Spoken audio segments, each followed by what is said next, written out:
Hello, bonjour and welcome to your new wine video. I'm your host Julien and today we are going to be looking at the essentials of wine serving temperatures.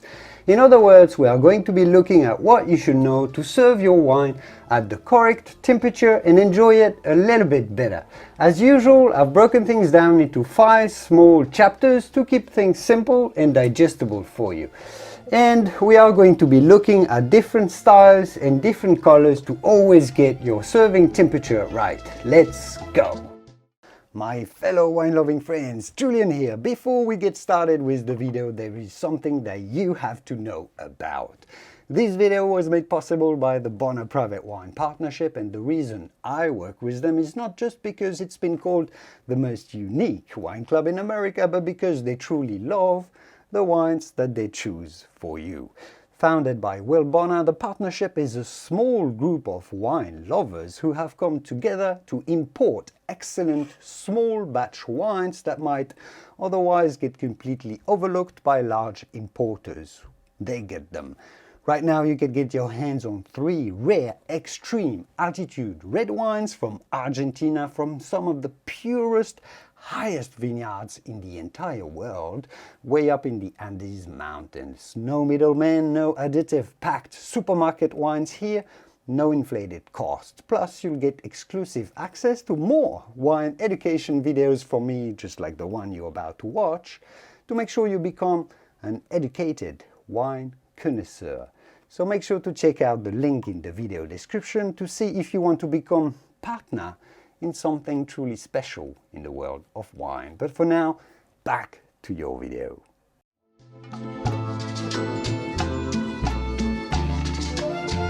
So first off, how does the serving temperature affect your perception of a wine? Well, wine, as we say, is a complex matrix, or more simply, a complex solution composed mainly of 2 solvents, water and alcohol, but also counting with more than 1,000 different molecules, including many different types of aromas. Essentially, a wine served too cold will not allow the aromas to evaporate off and from your glass so you can smell them better and smell the complexity better, and it will not allow the aromas to evaporate on your palate as you put your wine into your mouth. In addition, the cold will numb the sensitivity of your taste buds as you enjoy it, resulting in your wine revealing not only less aromas but also less flavors. This is really not ideal for a complete appreciation of a complex beverage like wine. At the other end, a wine served too warm will reveal heavier compounds that are contained into the wine, heavier aromas of fermentation that result from the fermentation that are not that enjoyable, aromas that can smell like a little bit like gasoline or burnt tire, for example. Those are natural aromas of fermentation. There are also some aromas that taste a little bit like vinegar as well. Those compounds are naturally present in a wine, and they do participate in the unique flavor and complexity of wine, and that's why we enjoy it as well. But if they are too pronounced and become dominant, overpowering the fruity or oaky flavors that we like into our wine, they can make a wine taste harsher than it needs to be. So too high a temperature will also accentuate the presence and the strength, your perception of the alcohol to the palate, making for less refinement and less enjoyable a tasting experience.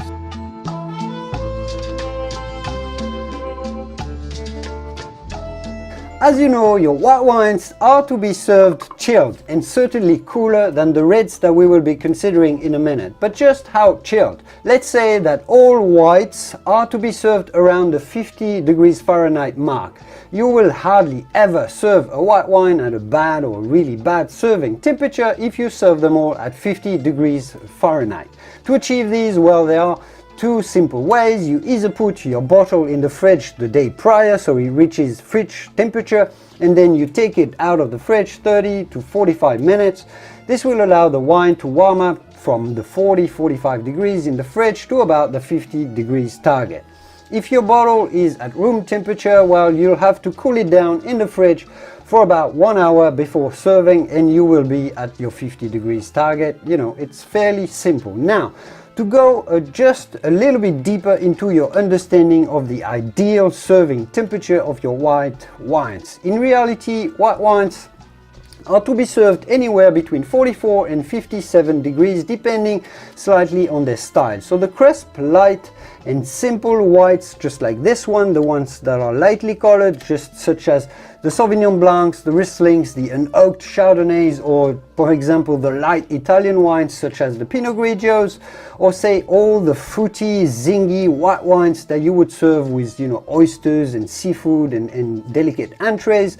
All of those can be served a little cooler at a temperature that is close to fridge temperature, because you want them crisp and refreshing essentially. On the other hand, more complex and oaky whites, just like your oaky Chardonnays, all the aged whites, and most sweet wines as well, sweet white wines, should be served a little warmer, more around the 57 degree mark, because they are complex and layered. They have many layers of complexity, and you want to let the wine shine and express itself and breathe to reveal its absolute depths as you smell it and as you will taste it.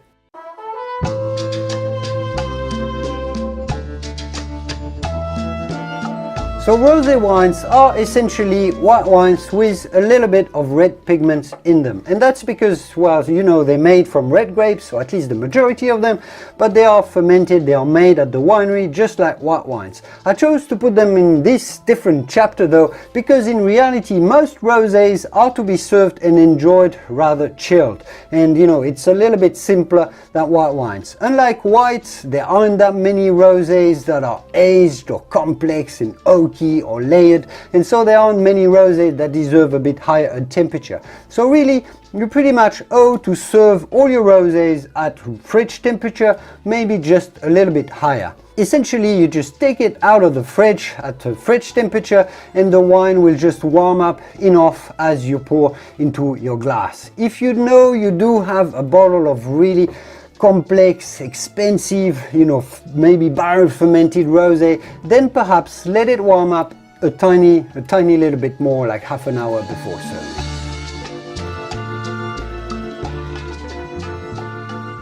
So sparkling wines obviously contain carbon dioxide, and that's that carbon dioxide that forms the bubble. So just like with any fizzy drink, well, CO2 will evaporate quickly if the liquid is too warm as you pour. This is why it is even more important to serve your sparkling wine chilled. In addition, sparkling wines, well, are generally crisp and floral wines, and yeah, this one is as well. And so much like white wines, you generally want to serve them around or a little bit, just a little bit above fridge temperature. Although if you're having a bottle of expensive champagne, for example, or an aged vintage champagne, or a prestige cuvée like a Dom Pérignon, for example, you do want to allow the champagne to express itself and reveal its many layers of complexity with a slightly higher temperature. So go, in that case, if you have a more sophisticated champagne, go a little bit higher around the 50 degree mark. Or say you just take it out of the fridge about 45 minutes prior to pouring.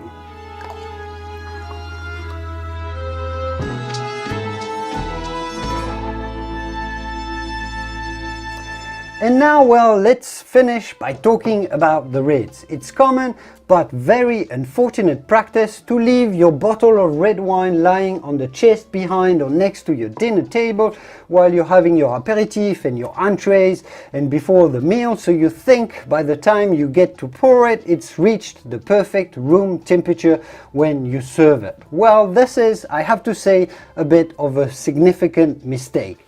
Most reds are just too warm at what we call room temperature, which, let's be honest, generally is closer to 70 degrees than the 60 degrees that would be more suited. And that's especially true if you consider that you're having a dinner party and the oven is on and the hearts are getting all warmed up by the festive atmosphere, and you know, the environment is also getting warmed up, so is your wine.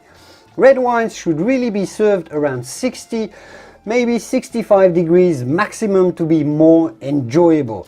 This is particularly true nowadays, with many wines reaching higher and higher levels of alcohol, because they come from warmer and warmer sunny regions, and because a lot of winemakers go for a richer, riper style of red wines as well. It's certainly better to have a red wine that is slightly too chilled to start with, around the 60 degrees or even 55 degrees, and just let it slowly warm up in your glass as you enjoy it, than serving it too warm when you're sure it's never going to cool down. So I always recommend putting your wine for about a solid 45 minutes in the fridge. Yes, put your red wine in the fridge 45 minutes before serving it, or maybe find a cooler room in the house and you leave it there for a few hours so it reaches around the $60 60 degrees mark. Although some lighter reds, like some more simple or fruity Pinot Noirs, affordable Pinot Noirs, just pleasing fruity Pinot Noirs, or you know, the Beaujolais, can benefit from being served even a little chiller, a little cooler, at around the 50 degrees mark, which will accentuate the pleasing fruitiness over the vinosity of the wine. And that's pretty much it for me today. I hope this has helped you understand a little bit better how you should serve your different styles of wines and which temperature, and I hope this will help you enjoy your wine a little bit better from now on. I will see you soon in the next video, in the next episode. I will see you soon in the wonderful world of wine. Cheers! Santé!